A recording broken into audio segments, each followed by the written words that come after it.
En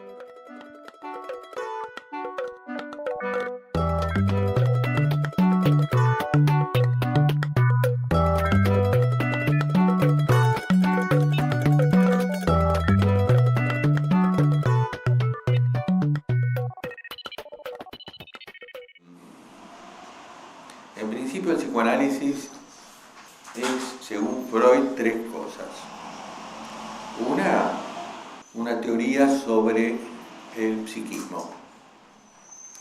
Piensen ustedes que el psiquismo es algo abarcativo, si bien muchas tendencias lo dividen entre espíritu, alma, razón y otras cuestiones. Pero para nosotros el psiquismo es uno solo. Segundo, es un método de investigación sobre los fenómenos psíquicos que no solo abarca el inconsciente, sino todo el aparato. Ustedes saben que el aparato tiene tres partes. Tiene una conciencia, tiene un preconsciente y tiene un inconsciente con barreras intermedias. Y tercero, es una metodología terapéutica para Freud. Hoy en día nosotros no creemos tanto que sea una metodología terapéutica, sino un camino de conocimiento del propio psiquismo. Porque en realidad nosotros estamos acostumbrados a pensar la cura en términos médicos. O sea, el discurso médico ha instalado, y con buenas razones, la noción de la cura. De hecho, los médicos nos curan, pese a que es una ciencia empírica y que en algún momento va a ser reemplazado por otra que es una ciencia exacta que se llama biología molecular. La medicina sigue curando lo que puede, pero cura. Se calcula que el 75% de nuestras dolencias se curan solas. 75%. Porque el cuerpo es algo extraordinario como se autorregula y se autocura, ¿no? Después hay un porcentaje en donde los médicos pueden actuar y curar, y después hay un resto que no tiene arreglo, ¿no? Bueno, en psicoanálisis esto no es así. No existe una cura.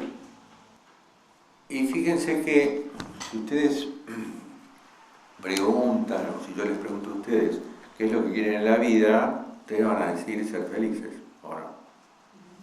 ¿Sí? Bueno, eso no nos está prometido. No nos está prometida la felicidad, ni nos está prometida la cura de las cuestiones mentales. Y ojo que el psicoanálisis no considera las variantes mentales como patológicas. Ustedes saben que hay tres estructuras mentales, ¿no? Está la psicosis, generalmente analogizada con la locura, aunque ya vamos a ver que no son exactamente lo mismo. Después está la perversión y después está la neurosis, que es lo que suponemos que somos todos, o la mayoría. En realidad acá no se sabe quién es neurótico, quién es psicótico o quién es perverso. Porque podría haber entre nosotros un psicótico compensado, muy bien compensado, y comportarse como un neurótico. Y podría haber un perverso agrupable, si es que su perversión no va contra el otro, e inagrupable si su perversión va contra el otro, y ahí estamos en el caso del psicópata, que muchas veces se confunde con psicótico, ¿no? Son cosas diferentes. El psicópata es alguien que tiene un propósito de beneficio propio, considera al otro como un objeto manipulable, y una vez que lo captó, bueno, puede hacer con él lo que quiera. Por eso se le llama sujetos pulsionales, porque hacen la pulsión que les viene en gana sin sentir la menor culpa. Ese es un psicópata. Ahí están los criminales, los violadores, los seriales,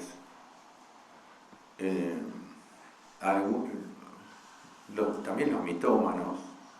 Y a pesar de que hay 3 estructuras clínicas, todos tenemos rasgos de las otras. Por ejemplo, los neuróticos, al menos una vez al día, estamos en la psicosis, que es cuando soñamos. Soñar es un estado alucinatorio, delirante, en donde el sujeto cree lo que está pasando y en todo caso se da cuenta cuando se despierta. Pero digamos que la principal producción del neurótico es la fantasía, ¿no? Y nosotros sabemos que es una fantasía y no es la realidad. En el sueño no, en el sueño creemos que está pasando eso y por eso tenemos miedo, nos angustia, los sueños son inquietantes. Y los sueños son la principal prueba de que existe un inconsciente, es decir, un lugar del aparato psíquico que no podemos gobernar, porque si sí pudiéramos gobernarlo, nosotros diseñaríamos nuestros sueños a nuestra manera, y nosotros no podemos hacer eso. No sé si les ha pasado, pero en general los adolescentes, cuando entran en la pubertad, tratan de manipular los sueños. Entonces, sobre todo cuestiones sexuales, empiezan a pensar en alguien y después resulta que sale cualquier cosa porque el inconsciente no es gobernable. Al revés, el inconsciente nos gobierna a nosotros, aunque no parece, aunque no es evidente que existe un inconsciente. Nosotros la intuición que tenemos es que existe un yo consciente que regula la voluntad, la motricidad, nuestros pensamientos, nuestras acciones. Pero en realidad el yo es un efecto del inconsciente, por lo tanto el yo es un lugar excéntrico. Excéntrico quiere decir fuera del centro, y el centro está en el inconsciente. Entonces tenemos rasgos de las otras estructuras, de hecho tenemos rasgos también perversos. La principal cuestión perversa del neurótico es la sexualidad. No porque lo haga, sino por lo que imagina, o por lo que fantasea. O sea, vamos a tener que aceptar, primero, que no tenemos cura, y segundo, que tenemos una fantasmática sexual perversa. Y si nos salimos de lo sexual también, cualquiera de nosotros ha fantaseado con matar a alguien por razones de odio, venganza o lo que fuere, pero el tema es que no lo podemos hacer, el neurótico no lo puede hacer, el perverso psicopático, ¿sí? Entonces, cuando hablamos de cura en psicoanálisis, tenemos que hablar de dirección de la cura, porque la cura es como un horizonte inalcanzable, pero sí podemos ir hacia allá. Y lo que sí podemos curar no es al sujeto de su estructura, porque eso es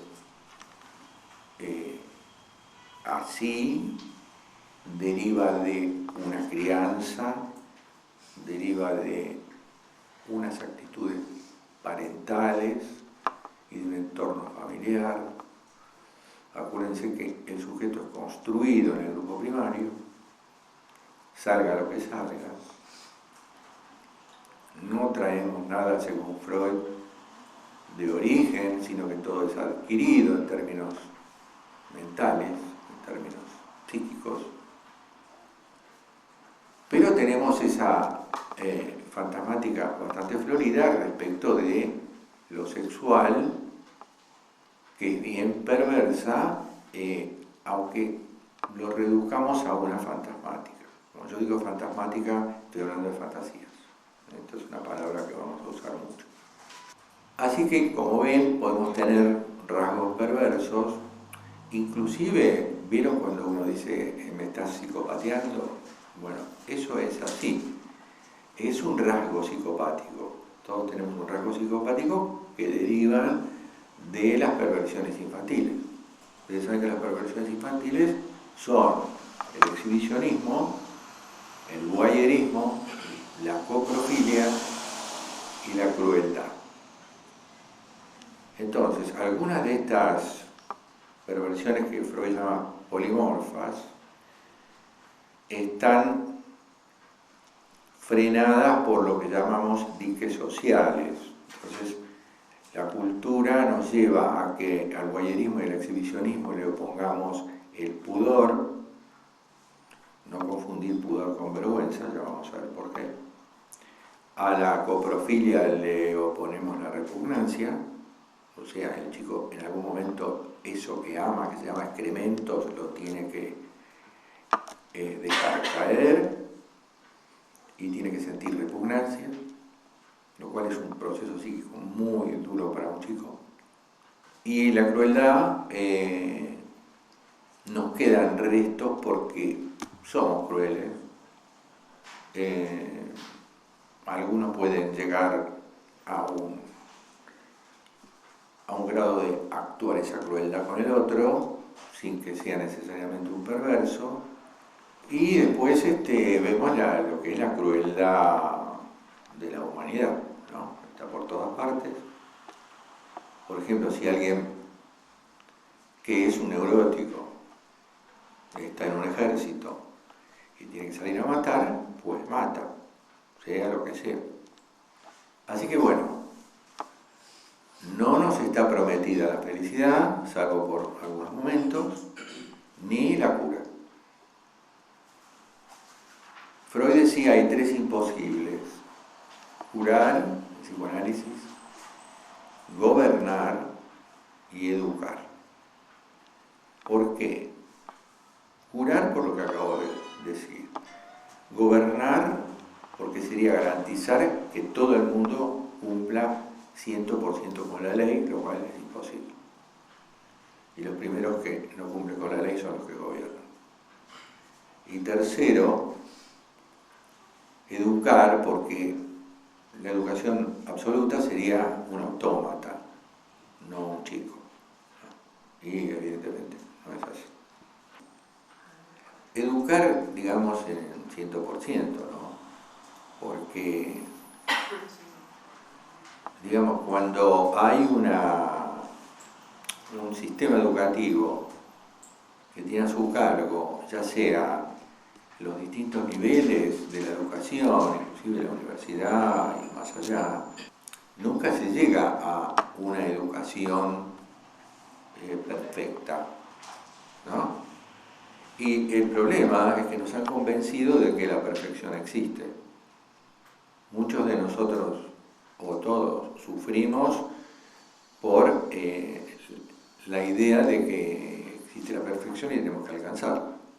Entonces, uno de los objetivos del análisis es aceptar las limitaciones, que nosotros llamamos castración simbólica, y que el mundo es como es, y que nosotros lo único que podemos cambiar son cosas nuestras, personales.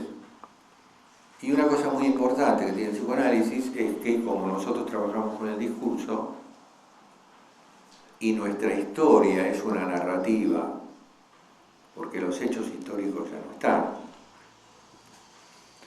Como siempre les digo, un libro de historia no son las batallas ni las conquistas, es un relato. Por eso están los libros de historia y por eso distintos autores piensan diferente sobre qué cosa pasó. Un caso paradigmático es la batalla de San Lorenzo. Está el parte de guerra de San Martín, está la narración de los que estaban ahí, de los vecinos, hay muchas versiones, algunos dicen que ni siquiera fue una batalla, qué sé yo. Pero bueno, los libros tienen que decir algo, y si ustedes han leído distintos autores en historia van a ver que los autores se copian entre sí, pero aplican ideología. Es decir, esto de que la historia la escriben los que ganaron es una verdad completa. Hay libros de historia que dicen otra cosa de lo que nos han hecho leer en el colegio. Si quieren, les nombro un par de autores. Milcíades Peña es uno, Felipe Piña es otro, y hay unos cuantos más. Pero bueno, nosotros leemos una historia oficial, vamos a decir, ¿no? Entonces, esta historia narrada por autores es una historia sesgada, es una historia muy contaminada por lo que piensa el autor. Y la comparación que hacemos es que nuestra vida, lo que nosotros creemos que fue nuestra vida, es otra narrativa. Es como un libro de historia que Freud llama la novela familiar del neurótico,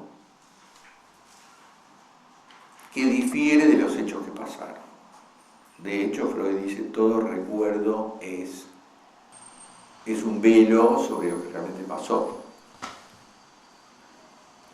Y nosotros estamos seguros, por ejemplo, de cosas que pasaron en la infancia, pero a veces nos pasa que no sabemos si sucedieron o nos lo contaron o lo soñamos. Sobre todo en la primera infancia, ¿no? Fíjense que nosotros tenemos un periodo de por lo menos 3 años en donde se produce lo que se llama la amnesia infantil, o sea, no nos acordamos de nada. Tal vez algún detalle, pero de ahí para adelante hay recuerdos, tal vez muy nítidos, pero lo que tenemos ahora de adultos son recuerdos encubridores de lo que realmente pasó. Ahora, esto no se limita a lo que pasó en la infancia, abarca nuestra vida cotidiana. O sea, nosotros tenemos todos una versión personal de lo que es la vida cotidiana. Es una versión que depende de nuestra propia historia, depende del entorno social en que vivimos, del bombardeo publicitario que tenemos. Entonces, volviendo a la eficacia del psicoanálisis, el psicoanálisis trabaja con esa historia, con esa narrativa. Y las narrativas sí se pueden cambiar, los hechos no, pero las narrativas sí. Y a eso le llamamos resignificación. O après-coup en francés, après-coup, que quiere decir golpe a posteriori. Cuando nosotros hacemos un clic en análisis, o fuera de análisis, sobre algo que comprendemos del pasado, lo que estamos haciendo es una resignificación. Típico caso de resignificación es lo que pasa con los chicos abusados. Porque el abuso, vamos a decir, sexual e infantil, no es necesariamente algo que se sufra. O sea, un chico puede disfrutar mucho con eso. De hecho, generalmente es así. Salvo que, no sé, que lo lastimen o peguen. Bueno, yo tuve una paciente que estaba en ese caso, ¿no?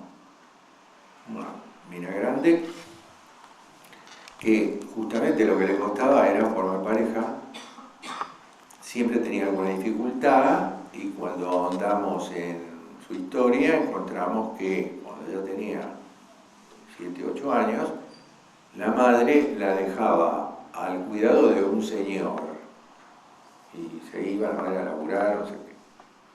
Entonces el señor empezó con su maniobra seductora y empezó a tocarla, los genitales. A ella le gustaba, encima el tipo le daba monedas. Entonces a ella también le gustaba que le dieran monedas. Pero esas monedas iban al kiosco y se compraba algo y también le gustaba. Entonces en ese momento no tenía noción de que eso podía estar mal. Claro, yo lo tomaba como un premio. Sí, y un disfrute, ¿no? Porque no nos olvidemos que los chicos tienen un periodo previo, que es de 3 a 6 años, cuya actividad principal es la masturbación infantil. O sea que saben lo que es el disfrute de tocarse o ser tocado, ¿no? Y lo llamamos lo áptico, con H. Pasa que una cosa es lo áptico de una madre, que si no lo hace el chico se muere, por eso existe el hospitalismo, y otra cosa es este otro áptico, que es un tocar con las intenciones de un perverso, ¿no? Entonces después pasan los años y ella se da cuenta qué fue lo que pasó, ¿no? Resignificó, eso es resignificar. Ahora esa resignificación le creó una culpa extraordinaria. ¿Se da cuenta cómo? Y después vas al colegio, te enterás de cosas, pasas la pubertad, es como se decía, te aviva. Y ahí empezó a sentir culpa. Claro, porque al enterarse de que eso era un abuso y que ella se prestaba y que disfrutaba, porque esa es otra cuestión, a nosotros el placer nos deja un rastro de culpa. Por eso esta cuestión de la felicidad es tan jodida, ¿no? Porque cada vez que pasa algo extraordinario, nosotros primero no estamos acostumbrados. Y segundo, aparece la culpa, porque uno fue premiado y el otro no, o porque uno sobrevivió a otro. Millones de factores. Por eso, digamos, lo central del neurótico, además de la fantasía, es la culpa. Inclusive la culpa por lo que se piensa o por lo que se fantasea, ¿no? Sin necesidad de haber hecho nada. Eso se llama personalidad culpógena, que genera culpa. Todo el análisis pasaba por la cuestión de desglosar la culpa de ella de la culpa del tipo. Y ella lo que le pasaba era que odiaba a esa nena, que había sido ella, ¿no? O sea, se odiaba a sí misma, porque nosotros, acuérdense que somos todo lo que fuimos. Dentro nuestro está el nene, el adolescente, el adulto, todo lo que hay. Entonces, bueno, costó mucho hacer ese desglose, ¿no? Que no pasa por perdonar al otro, como hay algunos que lo intentan, sino por perdonarse uno, ¿no? Sobre todo de algo que no fue buscado por uno, por lo menos en el primer momento. Después sí, ella estaba esperando que viniera el Señor, ¿no? Que traía las monedas, traía los dedos y traía el caramelo. Mario, entonces Patricia. en la misma historia puede haber varias resignificaciones. Todo el tiempo estamos resignificando. Ah, ok. La misma historia se puede resignificar. Sí. Por ejemplo, vos tenés una amiga de la infancia, ¿no? Confianza absoluta. De repente deciden hacer un emprendimiento comercial. Y de pronto te la da por la nuca, ¿viste? Huye con toda la guita. Entonces, ¿Y cómo lo sabes? ¿qué te pasó? No, es que es así. O sea, nosotros tenemos un carozo infantil, perverso, que a veces vos estás toda la vida operando normalmente y de repente te sentís tentado y haces algo. Allá donde yo vivía, en el campo, por ejemplo, estaba el campo y el pueblo, ¿no? Al sur de Córdoba. Y había una sociedad entre un tambero vasco, que tenía un campito, y el experto en impuestos. El único experto en impuestos del pueblo, contador. Entonces hacían negocios, compraban campo, vendían, qué sé yo. Y un día el vasco se entera de que lo estaban pasando como el hambre caído, ¿no? Entonces se le presentó en la oficina, no le dijo nada, sacó una pistola y le puso 6 balazos. Y el tipo no se murió. El tipo, una vez que se curó de los agujeros, siguió con su vida, pero venía a matarlo así, directamente, ¿no? Un odio inmenso porque tu amigo, fíjate, una vez que pasa eso, vos resignificás toda la historia con él. y te empezás a acordar de cosas, y ya no es la misma persona, ¿no? ¿Cómo nosotros tenemos que resignificar a nuestros hijos cuando se ponen adolescentes?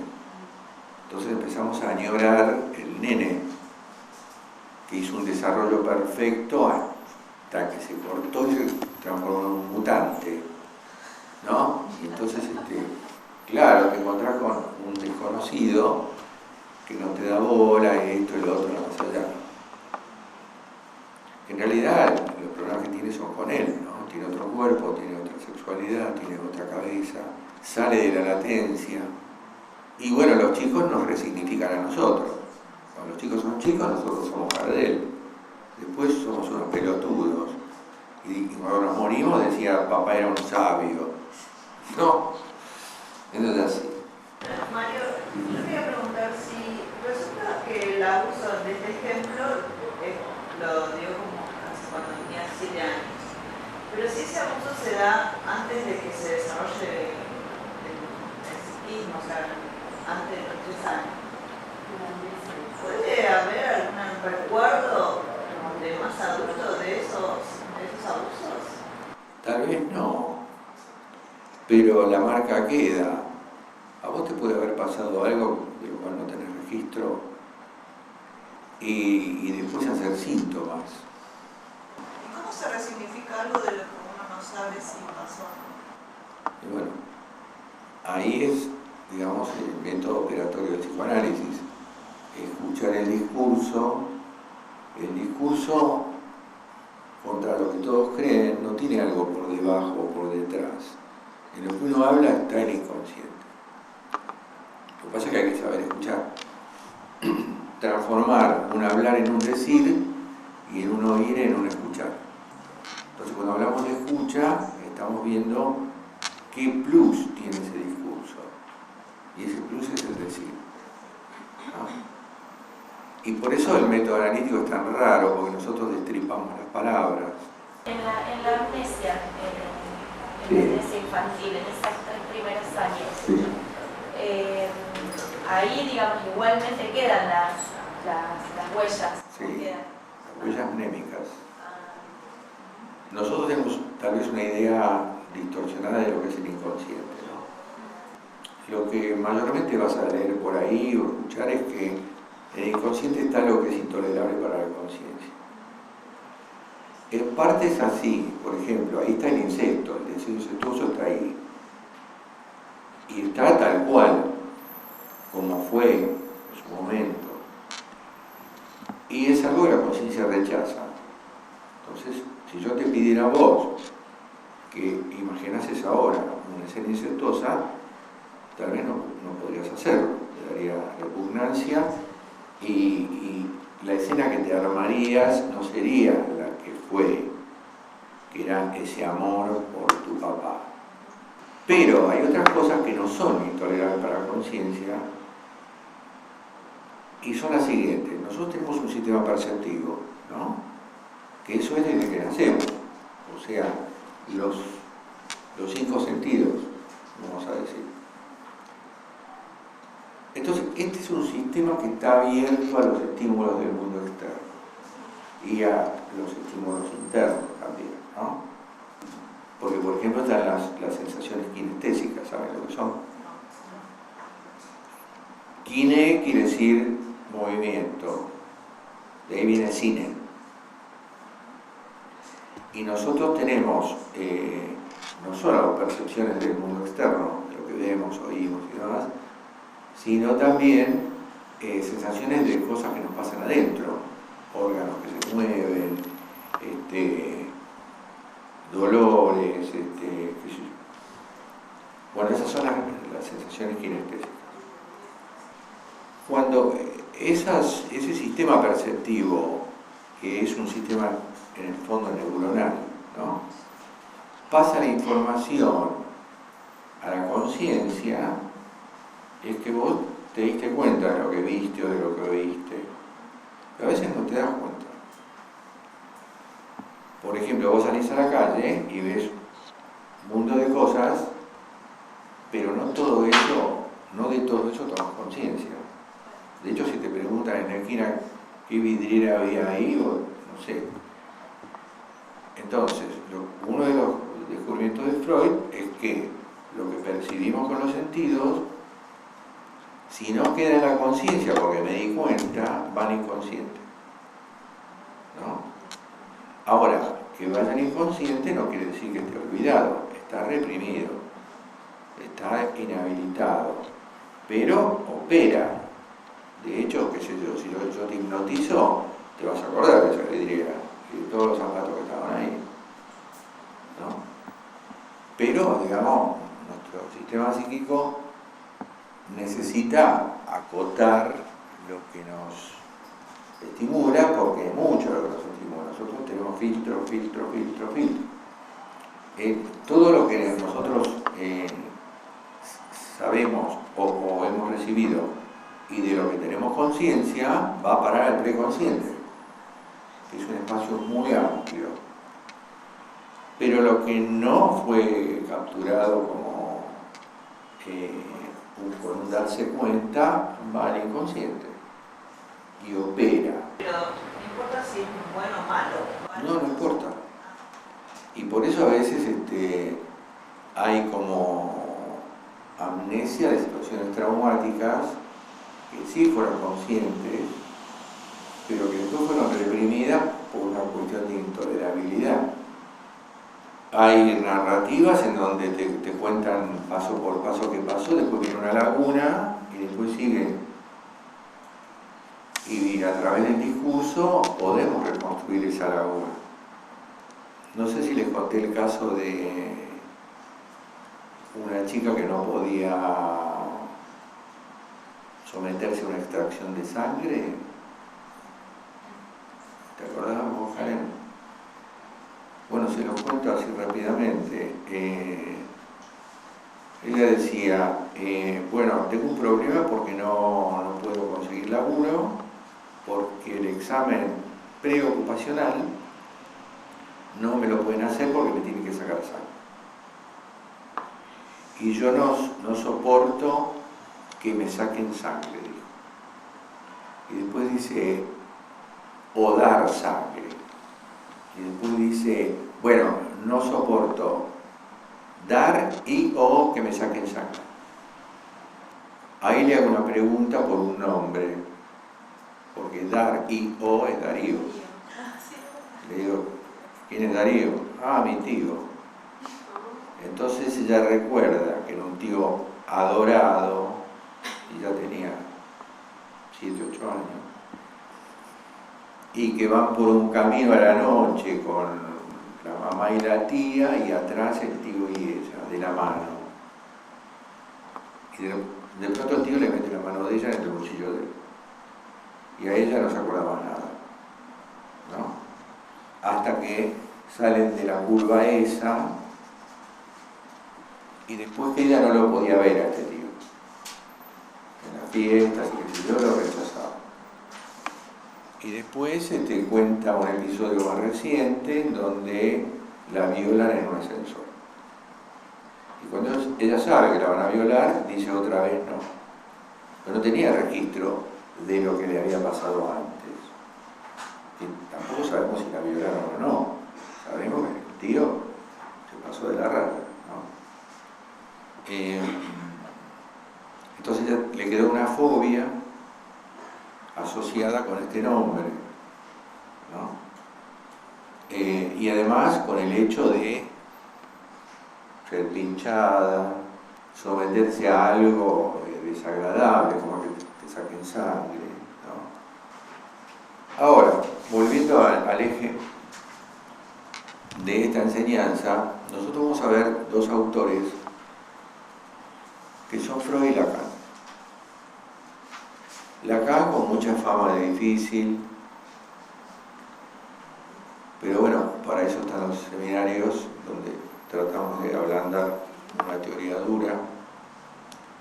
¿Por qué difícil? En principio porque Lacan habla en difícil de por sí. Él tiene un lenguaje que podríamos llamar barroco. Si ustedes leen algo de él,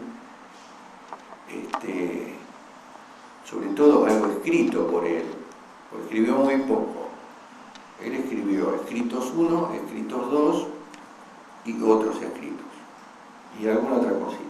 Pero todo lo demás son seminarios desgrabados, que fueron formalizados por su yerno, que era Miller, que es otro autor que vamos a ver acá, Jacques Alain Miller.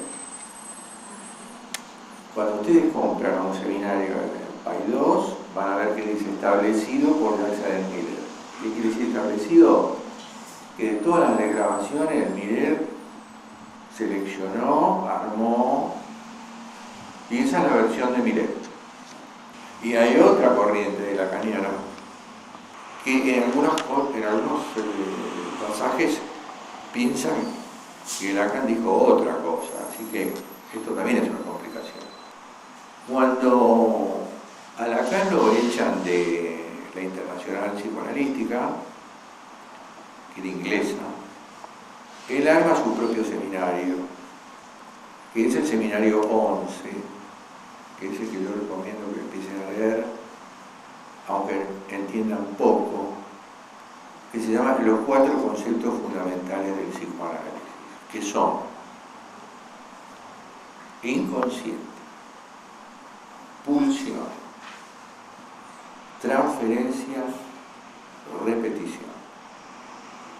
Es bastante amigable, pero a quien no está acostumbrado a leer Lacan, yo les sugiero que lo lean como si fuera una novela, que no paren donde no entiendan y sigan leyendo, y tal vez leanlo 2 veces, leanlo lentamente. Él tiene una forma rara de armar las palabras, las frases además, ¿no? Entonces la otra corriente lacaniana lo que dice es que Lacan está en contra de Freud. Y en realidad son 2 miradas diferentes del psiquismo, del sujeto. Porque Freud se basaba para teorizar en las teorías de la época. Todos los autores se tienen que basar en algo previo. ¿Cuáles eran las teorías más fuertes de la época? Acuérdense que Freud era médico, era neurólogo. Primero la biología, es decir, todo lo material del cuerpo. Y segundo la física. ¿Y qué física? La física clásica, que es la física de Newton. Además, no tenía Freud una lingüística como la de Saussure, no tenía desarrollos de la topología, aunque se inventó una lingüística y armó una topología un poco primitiva, y mucho menos reducir el psicoanálisis a la matemática, que es lo que hizo Lacan. Y todos los psicoanalistas, sobre todo estos 2, se basaron además en estudios de antropólogos. En la época de Freud estaba Marcel Mauss, un antropólogo que estudió las tribus más primitivas, que fueron las de la Polinesia. Y Lacan se basó en Lévi-Strauss. Claude Lévi-Strauss, contemporáneo, murió hace unos años, que escribió Las relaciones elementales de parentesco, estudiando tribus, y otros libros muy lindos para leer. Lacan, que nació en 1901 y murió en 1981, Freud murió en el 39, tenían marcos teóricos diferentes. Por ejemplo, Lacan ya se basaba en la cuántica y se basaba en la relatividad, cosa que en la época de Freud estas cosas ya estaban planteadas, pero eran nuevas. Quiere decir que uno, biología y física, sobre todo Newton, y el otro, cuántica, Max Planck, y relatividad, Einstein. Esto parece raro, pero van a ver ustedes con el tiempo que tiene su sentido. Entonces, cuando lo echan de la Internacional, Lacan arma su propio seminario arrancando con el número 11. Y es donde medio como reformula su teoría, y por eso es el que se indica para empezar. Y después hay un libro muy lindo que se llama Una temporada con Lacan, de un tipo que se llama Pierre Rey, que es el testimonio de 10 años de análisis con Lacan. Y este tipo, que era en realidad un escritor de bestsellers, escribió ese librito contando su experiencia con Lacan, y además iba a los seminarios. O sea que hay bastante teoría en ese libro. Está medio como agotado, así que por ahí lo consiguen por Mercado Libre. Es muy interesante porque el tipo no es psicoanalista y tiene una mirada de un paciente de Lacan, de un analizante de Lacan. Entonces, cuando él arma su seminario nuevo, tiene como un eslogan que dice retorno a Freud. Retorno a Freud. Y bueno, la corriente de Miller lo lee como una vuelta a Freud. Porque Lacan criticó mucho a los post-freudianos. Los post-freudianos fueron los psicoanalistas que vinieron después, en especial la hija de Freud, Anna Freud, y Melanie Klein de la escuela inglesa. Sobre todo la mirada de los psicólogos que tienen sobre lo que es un tratamiento. Lacan le pega mucho a los psicólogos universitarios, estoy hablando, ¿no? De hecho, para ser analista, ya les digo, no hace falta ir a la facultad, y para ser analista el psicólogo tiene que hacer algunas cosas que la facultad no pide, que son analizarse con un analista y estudiar psicoanálisis, sobre todo estos autores, ¿no? Freud y Lacan. Pero hay otra versión de retorno a Freud, porque en francés retorno también significa darlo vuelta, y darlo vuelta es ponerlo pata para arriba, ¿no? Ahora, ¿cómo es este darlo vuelta? Hay que pensar en cómo arrancó Freud con esto. Ustedes saben que en el origen Freud se encontró con las famosas histéricas. De hecho, su primer texto, después de Interpretación de los Sueños, fue como una especie de bombazo, porque de eso se ocupaban los brujos. Vienen los estudios sobre la histeria. ¿Qué es la histeria? Por lo menos en la época de Freud, sigue siéndolo, pues una estructura clínica. Es un rechazo al amo. Fíjense que Freud trabajó en la época victoriana. La época victoriana era una época altamente represiva.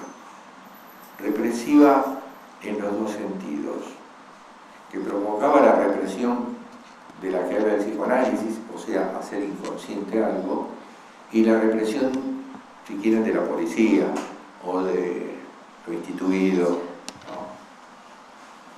Y, por supuesto, que la mayor de las represiones cayó sobre las mujeres.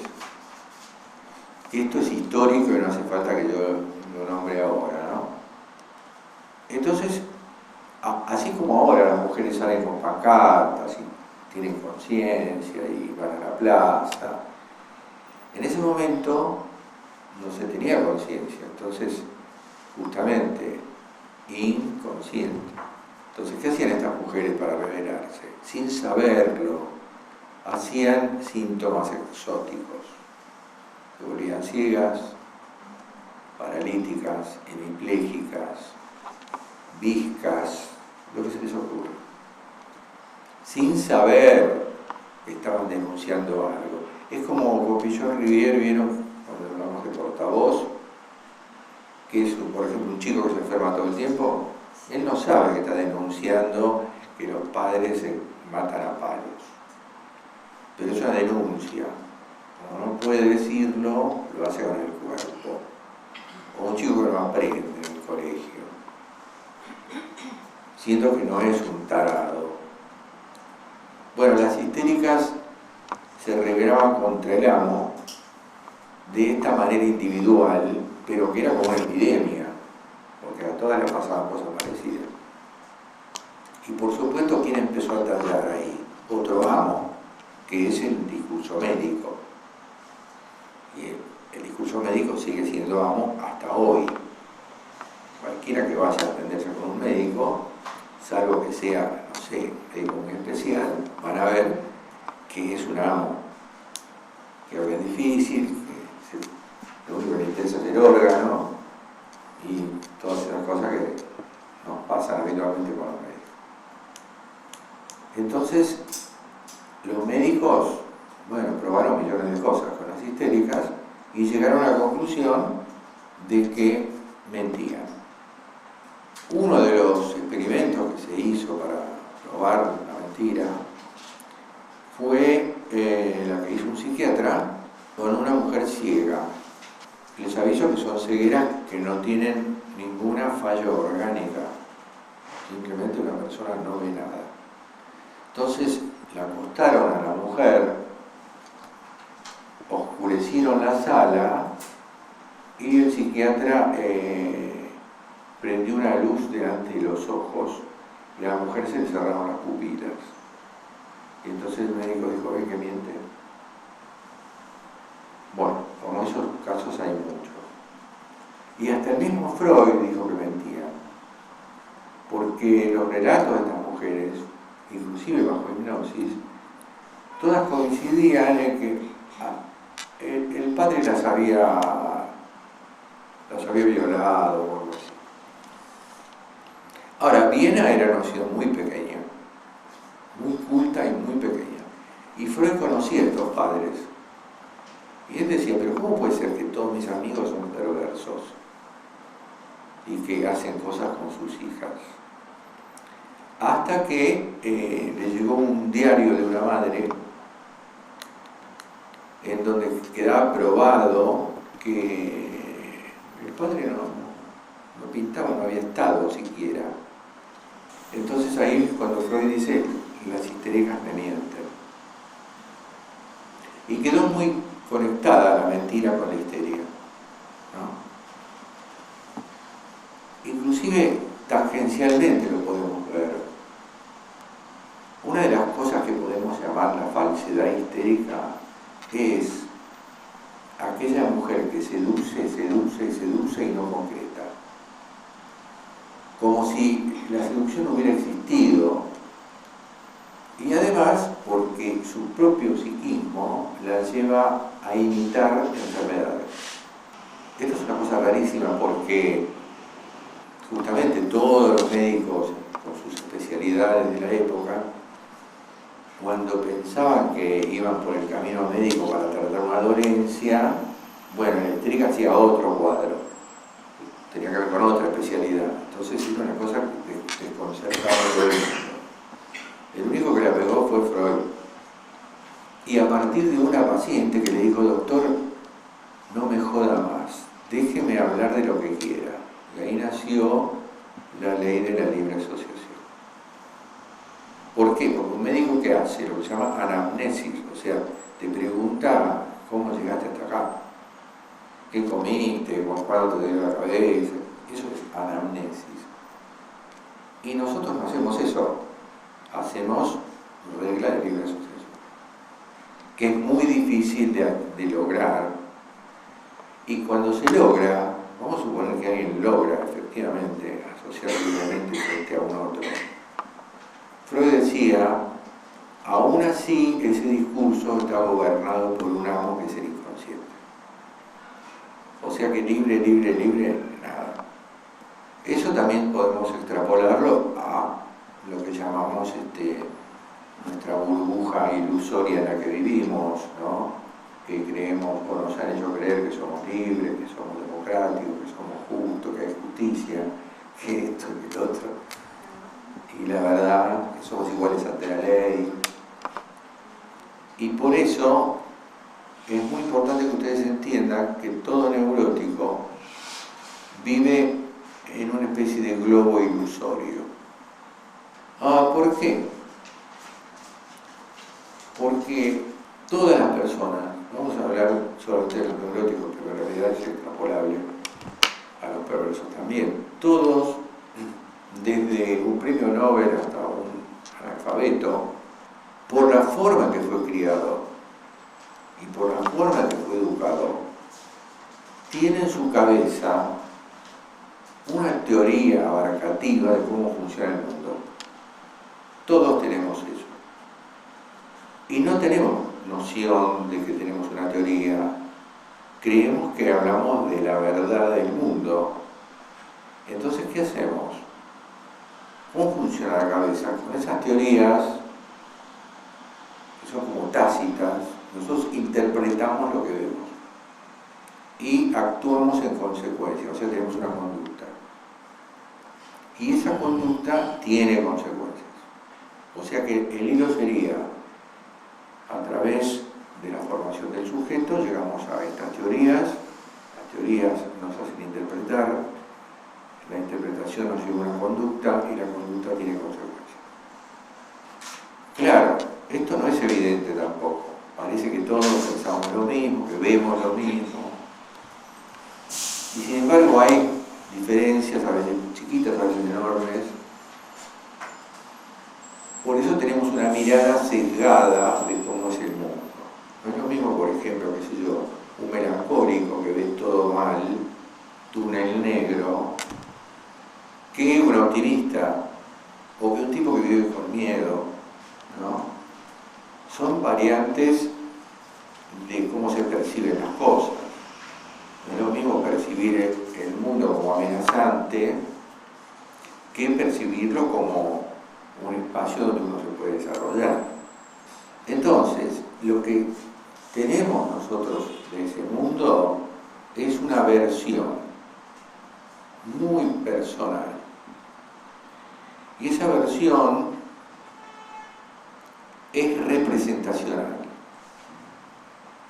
Por ejemplo, acá, ¿qué percibo yo? Percibo un conjunto de personas que me miran, me escuchan, escriben.